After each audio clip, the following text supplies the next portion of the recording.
Hey, my friends. Here we are. It is Chat with Matt. It's the 10th of June here in New Zealand. It's 2020 still, and we're here to deliver half an hour of whatever you. I'm a little bit late. Look at that, 9:03. Whatever you want to hear about. I will pop back and see if someone wrote something in. I looked a little while ago, and it looked like someone was writing something. It had the little dots. Bright light beings, that's the group we want. I was just in the middle of writing, there's me, writing a message to someone else. No, someone is typing a comment, but it hasn't come through yet, so I don't know if they typed it and didn't hit return or whatever. Anyway, here we are. Don't need to look at myself. Hey, Sister Donna, I've got nothing then.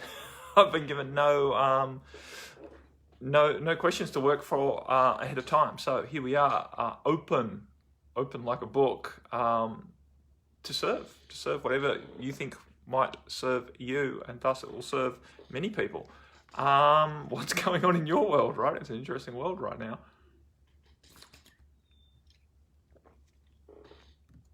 Many people are feeling quite unsettled. That's probably an understatement, but many people are feeling quite unsettled in today's energy, and that's not inappropriate. I've talked to a few people. Hey, Sister Leslie Ann. I've talked to a few people over the last week, in privates and whatnot, and quite often it's like, I need to find more balance. I'm not coping well with this. It's kind of like, I don't know if you should be actually labeling yourself as not coping well with this. I know you would like to cope better, but you're probably doing quite well. Hi, Sister Butterfly. You're probably coping quite well. In all things considered, that's the point, right? We tend to be quite critical on ourselves, thinking that we should be able to cope with this unprecedented situation in a more calm or more logical or a more confident way. Mentally confident, right? And we just don't have mental confidence now. You shouldn't have mental confidence. If you've got mental confidence right now, then you're probably deluded, right? If you think you know how this is all going to pan out, you are most likely very deluded. Either that, or you're a much better oracle than I am. And I don't claim to be an oracle, but I don't think anyone knows how this is going to play out. I think many of us are holding strong intention that it's going to work out well, whatever well looks like. But the point is, as for the specifics and how this all unfolds, it's a big open can of worms right now. The worms are going everywhere. So that's inherently a little bit uncomfortable for an ego that likes to be able to predict things, that wants to think that we're safe and secure and we're taking the appropriate precautions and we've got our ducks in a row and we're going to be able to cope with whatever eventuates, and we don't know the scope of what might eventuate. So that's exciting. Hey, Sister Georgie, you're off to bed. Enjoy the replay. If you've got a quick question, you can type it in and I'll answer it. I'm open for questions. Hey, Brother Gary. So this is where we're at on the planet right now. The external world is very, very, non-controllable. It always has been, but for some reason we've been deluded into thinking that it's more predictable than potentially it was, based on history and our delusionary perspective on it. But it's showing itself now as very, very, uncontrollable or unpredictable, and that's probably a good thing. It's probably a good thing. Uncomfortable but good, right? Because I believe that our journey out of head predominance and into heart predominance it's going to require the structures that the head has used to keep us in this delusion of we're in control, have to fall away, so that our head is under no more delusion that it's controlling the situation, and thus it's more attractive to actually sink into our heart and to allow ourselves to be intuitively guided through what's showing up in front of us, rather than to think we should have some education or some understanding that will allow us to logically choose how to respond to what's immediately in front of us. It's getting harder and harder to maintain the belief that I'm going to be able to logically know what to do, and that I can take all of the proper precautions for what may eventuate here on the planet in our society. Even though, New Zealand's looking very, very stable in some ways right now, as we've just come out of lockdown completely, and back to normal, except for the fact that our borders are jammed shut very tightly, and how that is going to affect a big part of there's Marie, affect a big part of our economy here in New Zealand. I don't know, I'm not an economist, but I hate to think how the country thinks it's going to balance its books without the tourism dollar. But anywho, one step at a time. How can I help you guys? I don't particularly want to just blabber on about what's popping into my mind. Maybe blabber on about what pops into my mind, but I'd much rather it be in response to some sort of stimuli from the floor, so to speak, from the interwaves, the internet. Because, I don't know, I'm not feeling particularly inspired. There's a lot going on, like, no doubt. We've just come through, a very interesting full moon with the eclipse. The energy is very, very powerful. I've had to spend a lot of time lately in self-care. And self-care for me isn't lying in bed or anything crazy or getting massages. It's out doing gardening and painting the house. That's what I've spent a lot of time doing.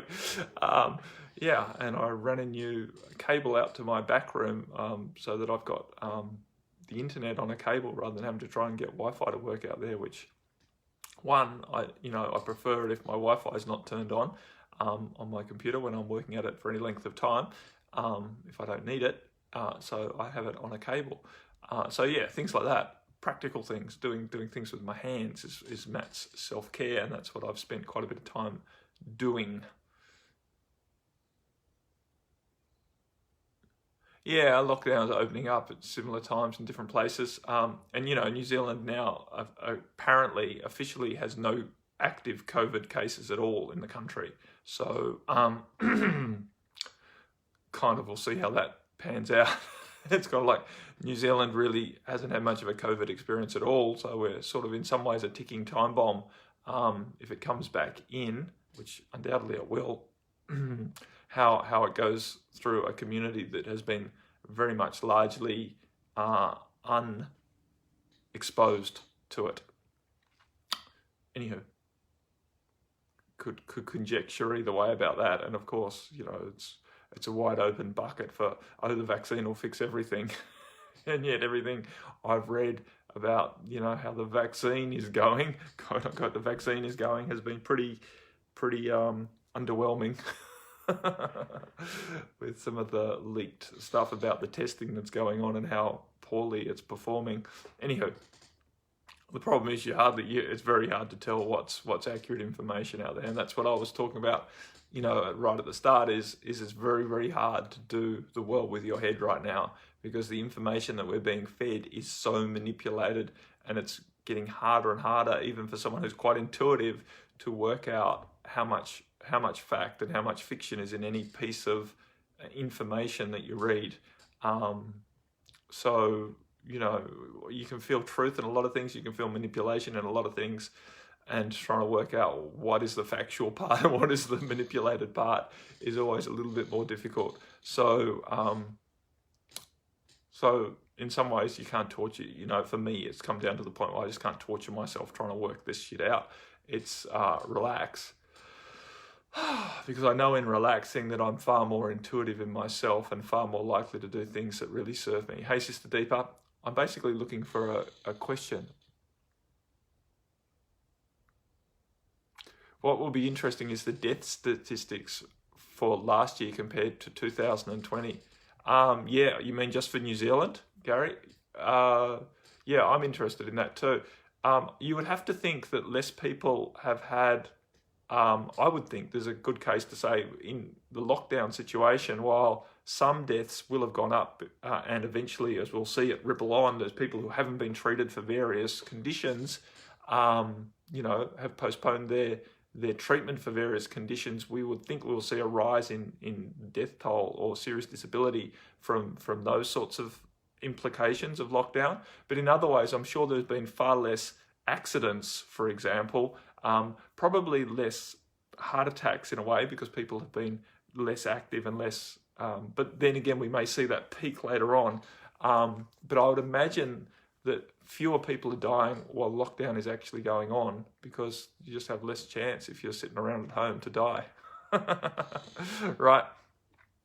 But, and do we really care how many people die? Like, I know no one wants to die.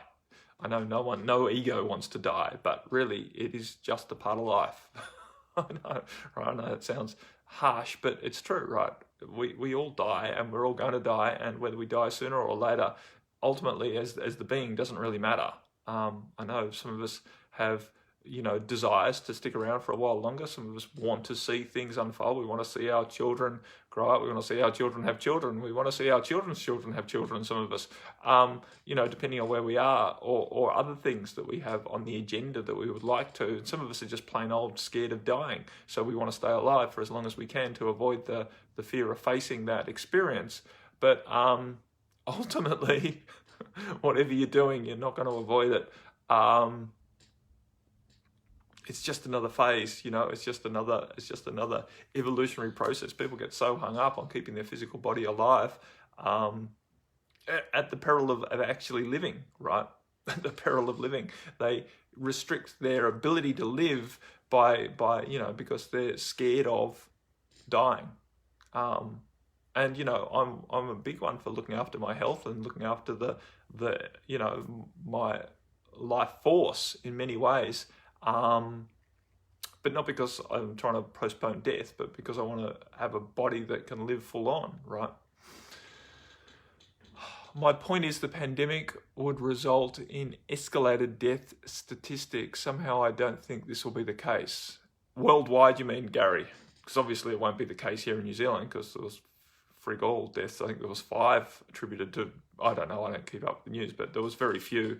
But worldwide, yeah, I think you might be right, that a lot of deaths that were pinned on COVID were probably deaths that were going to occur anyway this year. That's probably very true. So, because really, what soul gets off the planet based on the fact that they were unlucky enough to contract a virus? Right? Anywho, yes, so I think you're right. I think worldwide we won't see any significant difference in death rate. In fact, we might see death rate reduced due to, anyway, we'll see. It will be interesting.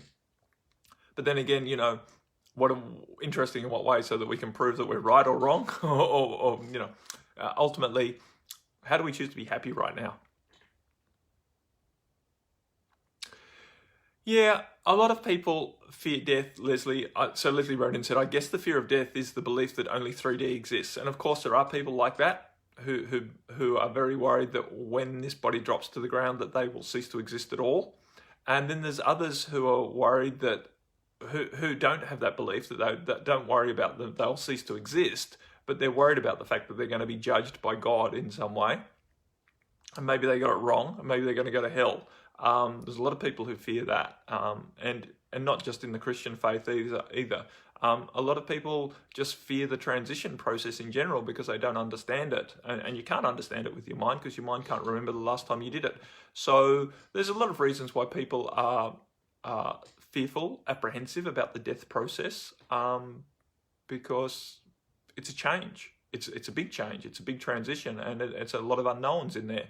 So yeah, it ranges from everyone who fears that they will just cease to exist, and that's a real bummer, right the way through to fearing that you're going to be judged and end up in hell for eternity, through to I just don't know what's going to happen, and that's scary. So there's lots of reasons why people don't want to face the transition process. Gary Redden said, I'm becoming increasingly detached from the... It scrolled off my screen before I got to read it. Just increasingly detached from the bullshit, the lies, the chaos, the finding something within that I can truly trust. Exactly, and I think that's one of the biggest gifts.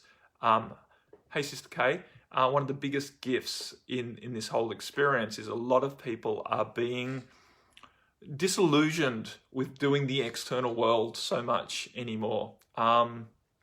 With doing the external world, I don't know when the borders are going to open, Denise. I really don't, because we can't leave either. We're hoping to do some retreats. I was supposed to come in early July, but no, yes, that won't be happening. Yeah, I don't know when they're going to open the borders and to what countries. There's talk of having a trans-Tasman bubble where they open the borders to Australia only for a while. But I haven't heard anything about that lately. That was getting talked about a week or two ago, and since we've gone into lockdown level 1, which is basically very little restrictions on society at all. Gatherings of all sizes are allowed. Everything's open, but except for the borders. So basically, we're in New Zealand-wide isolation, but everything is business as normal in the country, except for the fact there's no tourists here and we can't leave. But yeah, and I have no idea. So get back to Gary's point. Fear is false evidence appearing real. Yeah, fear is more than that though, Gary. Fear is a real feeling within you. We've all felt that feeling that something's wrong and we don't know what. It's a leftover energetic residue within the field. It's a definite energy. Fear can be created from false evidence appearing real, right? We can see things in the external world and be programmed into fearing it because it appears real, even though it's not really dangerous. But we also use the word fear to describe this energy that arises within us that feels very heavy and dense and dangerous.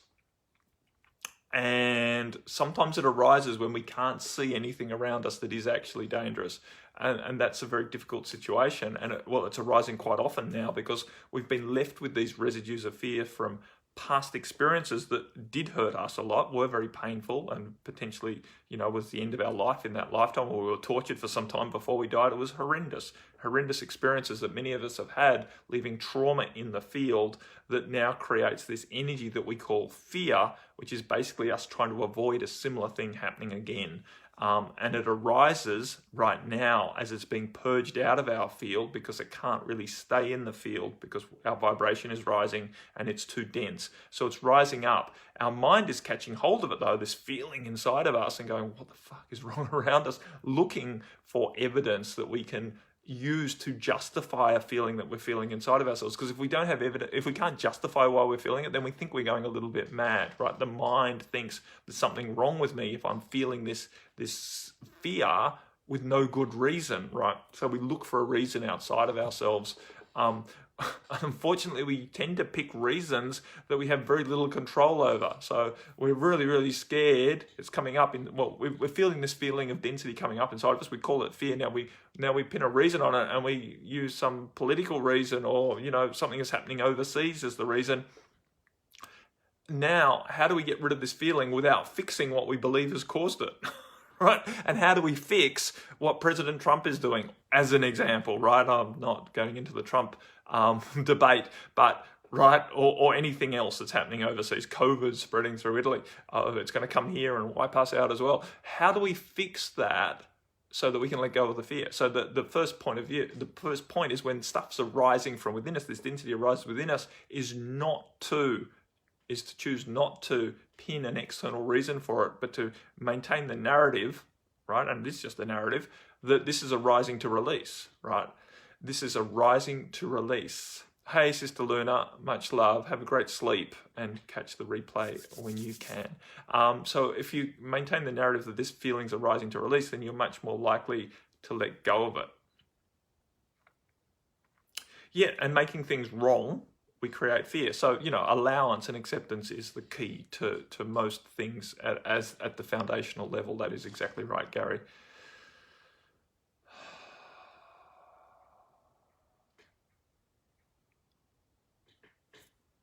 I'm just reading your other comment here.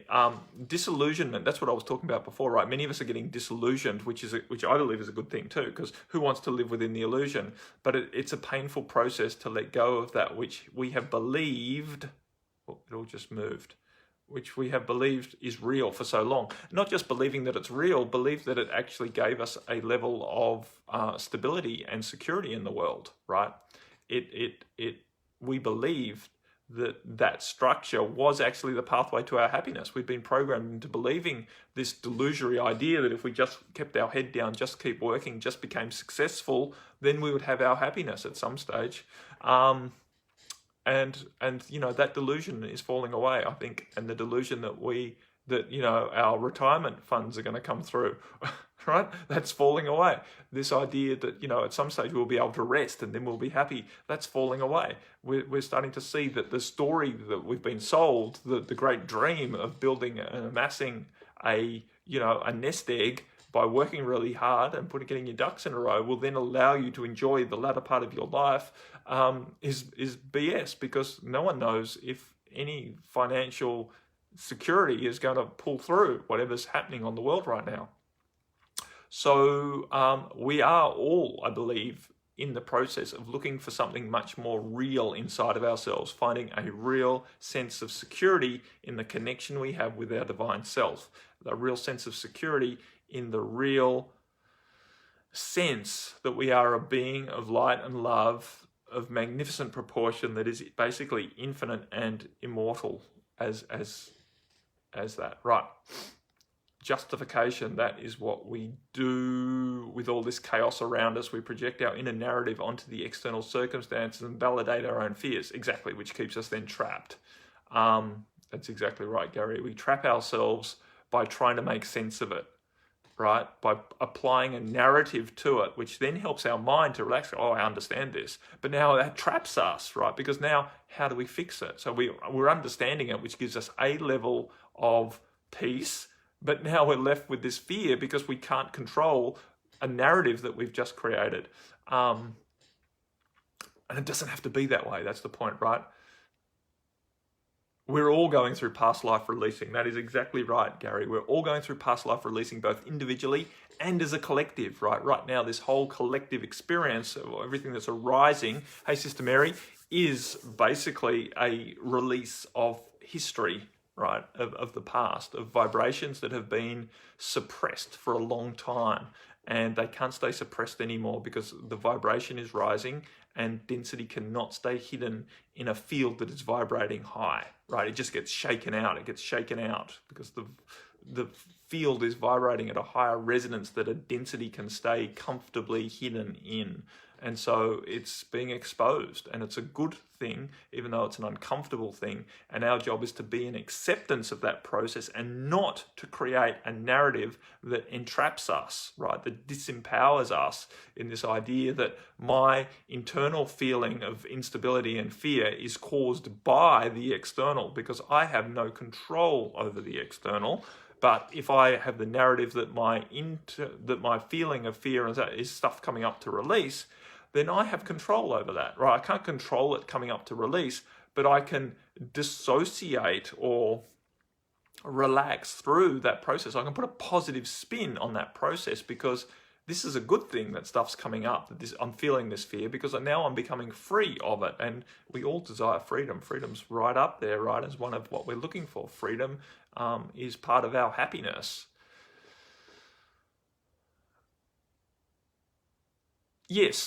Yes, I believe so too, Gary. So Gary, right, I think it's important to have courage to go into our room of shadows and face those fears, shed light on them, and they will disappear like the illusion they really are. Exactly. But I would encourage you not to go proactively into the room looking for the shadows, right? Because if you're looking for shadows, you will always find them. And you can get stuck in that as kind of like a purpose, a perpetuating purpose. What I would encourage rather is for you to keep stepping into the greatest expansion or the greatest, most expansive version of yourself, whatever that feels to be, whatever you feel purposeful in doing, whatever feels expansive to do, whatever feels joyful to do, to keep stepping into that and trust that your shadows will arise almost like a protest to you doing that. And then you face those shadows with the light of your knowing, and they will disappear. So it's not that you need to fix all of your shadow work before you can have your purpose. You choose to step into your purpose, and then you necessarily do the release work as and when it arises. And that's an ongoing process. And you just get so good at doing the releasing work that it hardly slows you down from moving forward, right? It hardly slows you down because you can just do it. You're just used to doing it. It's not a big deal anymore. You step forward and resistance arises, and you go, yeah, of course. It's just coming up for release. And you see it for what it is, and then you just hold your intention on where you're going, and there you go. And so as the fears and the resistances have less influence over slowing you down, they become less and less virile, for want of a better word, right? They become less and less potent in your field, and the process gets easier and easier and easier because you've established a real habit and a real body of evidence that these resistances and these fears are really just, paper tigers, and you can just walk straight through them as you get more and more practice at walking straight through them, right? You don't need to go into the quote unquote shadow work to fix any of this. It's just is what it is, right? And it's an ongoing process. We all get better and better at it. I'm much better at it now than I was 4 or 5 years ago, and I know in 4 or 5 years I'll be much better at it still. And that's not to make me wrong right now. It's just is what it is, right? We're on a continual process of evolution. So it is really important, I believe, Gary, to let the stuff come up naturally and at its own pace. But you kind of dictate the pace by choosing how much you engage with the world, how much you engage with your higher self, how much you really follow your heart into expansive expressions of yourself. It does build confidence. That is the natural confidence. Confidence can only be built through experience, right? Anything else is belief and faith, right? And there's nothing wrong with belief and faith. But if you just believe in faith and have faith that you can do it, that's not true confidence. True confidence comes from having done it, and then you know that you can do it, right? And so that authentic confidence comes from engaging in the process in an empowered way. And that's what we're looking to do. Of course, it's helped by being conscious of the fact that many of our fears and our doubts in ourselves are just illusions, and we don't need to fix them, and we don't need to prove ourselves against them. Many people don't find their confidence because they're continually trying to prove that they're not broken or that they're good enough. And if it's your purpose to prove that you're good enough, then you will always find things to have to prove yourself with, right? And against and to. So we have to make our purpose, if we really want to live an empowered life on this planet, we have to make our purpose expressing ourselves in the most expansive way, not proving ourselves, not fixing ourselves, not, releasing our shadows, not healing. That none of those are great purposes to have because they keep you entrapped in a process of somewhat limited ability to really be what you desire to be on a soul level, on a spiritual level, on a higher self level, whatever we want to call that.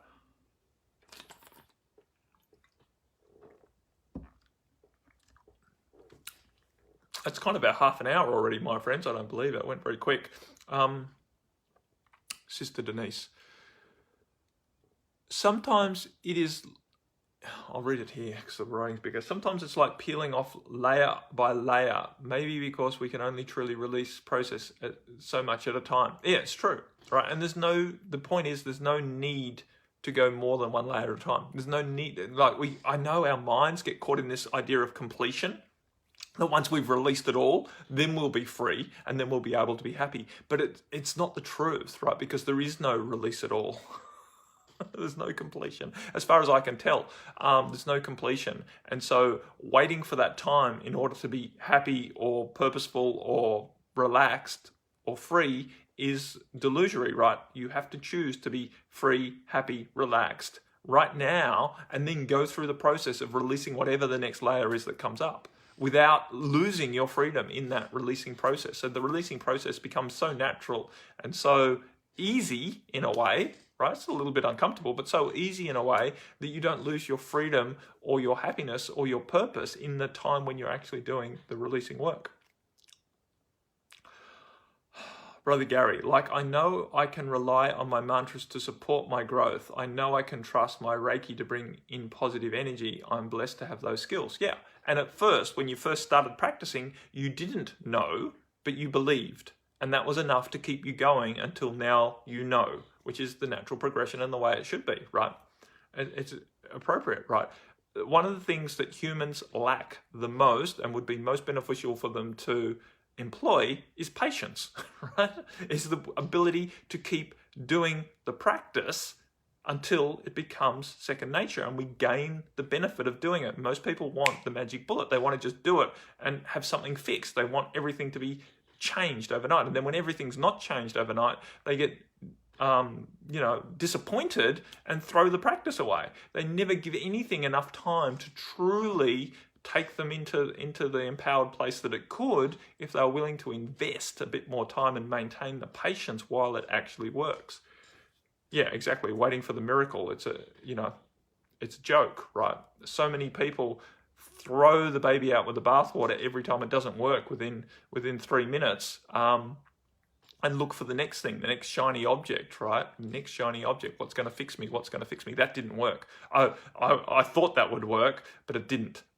It's kind of like, well, you have to give it time. You have to give it time, my friends. I know in some ways time doesn't exist, but here in 3D world with a body and the momentum and the inertia that's involved, things take time and habits don't just change like that. I haven't seen it. I'd love to. I used to think that perhaps it could. I used to think my light language was powerful enough to change people. I used to, imagine the energy changing in their field and then think that everything should flow on from there, right? It's changed. So, their life should just improve now.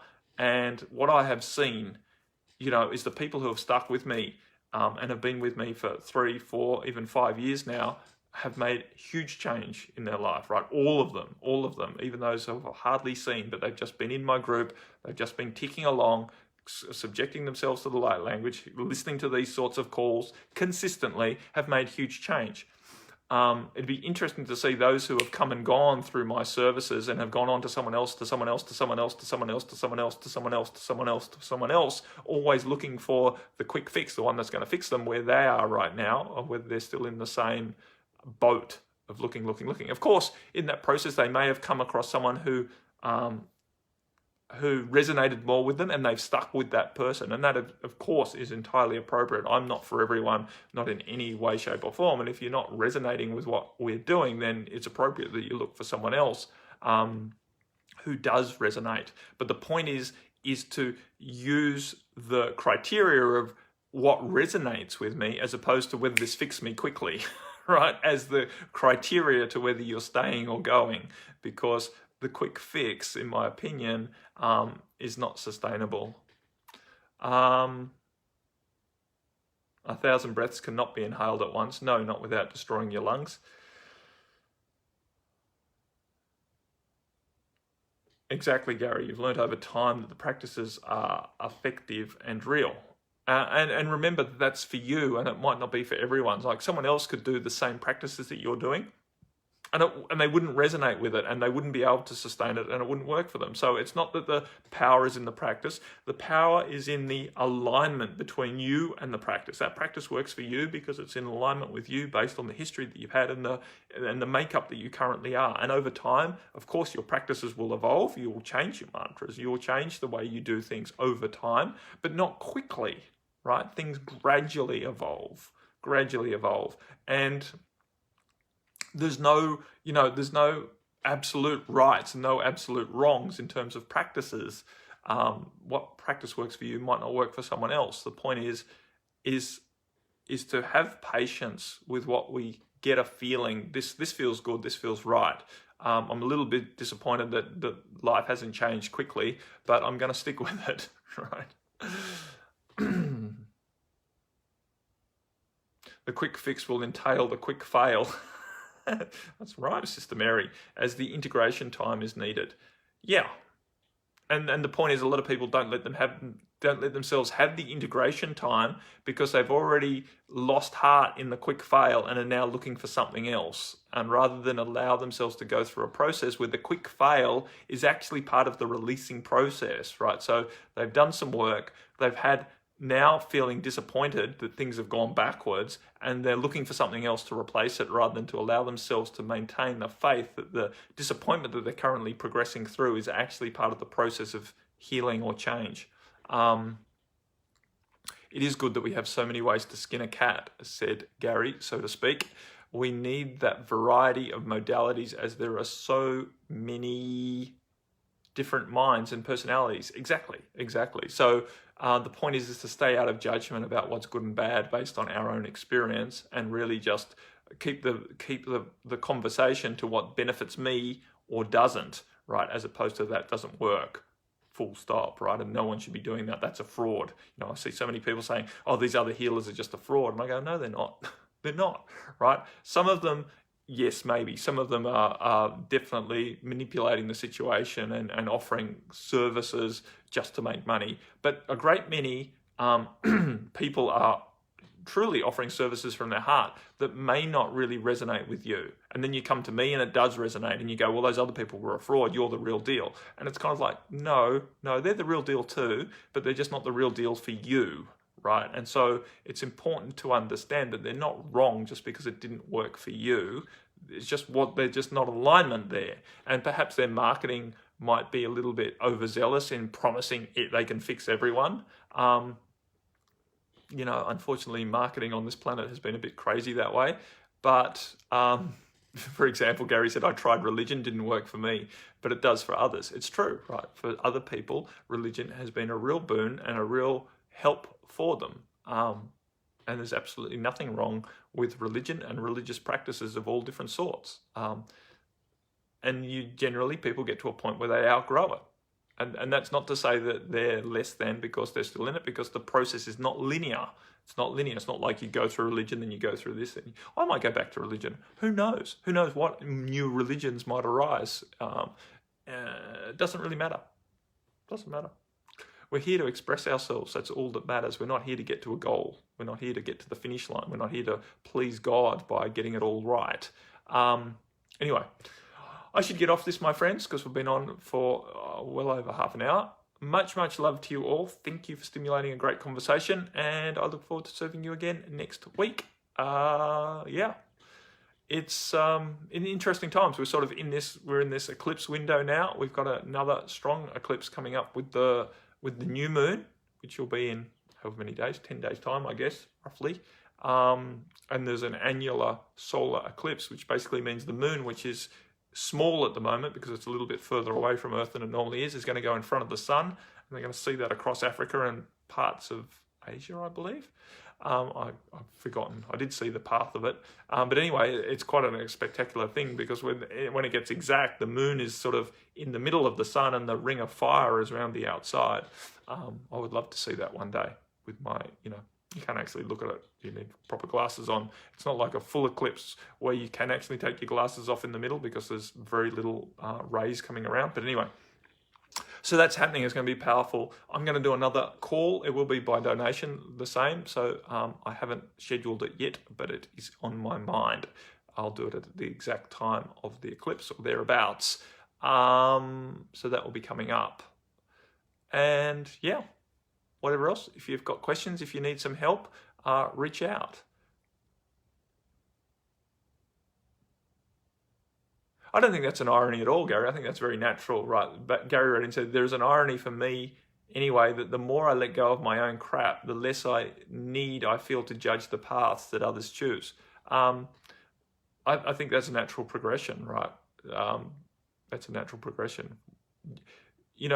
A lot of people say, get caught up in this whole judgment thing. Oh, you shouldn't judge. And it's kind of like, there's no judgment that you shouldn't judge. It's just that as you naturally progress, you get less judgmental, right? It's a natural evolution. You don't need to try and stop yourself from judging others. It's kind of like, like you should be in self-love. You should be in self-love. Loving yourself is the highest thing. And a lot of people are trying to do self-love. And in my experience, self-love just rises naturally as you progress. The same as non-judgment arises naturally as you progress. Your job is to just keep doing your practices and to stay relaxed and trust that as you do so, you'll get less judgmental and more self-loving.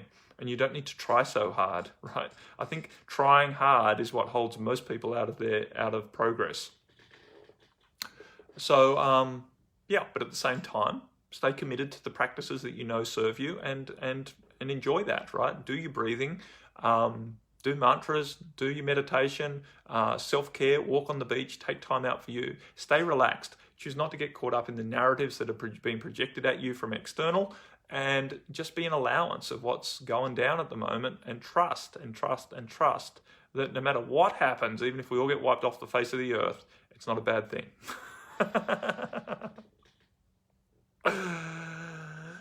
Yeah, the playing field gets more level because we understand that it's a multidimensional, it's a non-linear process, and that there's no ahead and no behind. We all just are. We're all just individuations of God playing out our roles here. And even people who are incredibly immature and behaving in all sorts of terrible ways are still just as much God as us, and we don't need to make them wrong. They're just playing their part. Anyway, my friends, that's it for now. I will see you again next week. Bye for now. Bye-bye.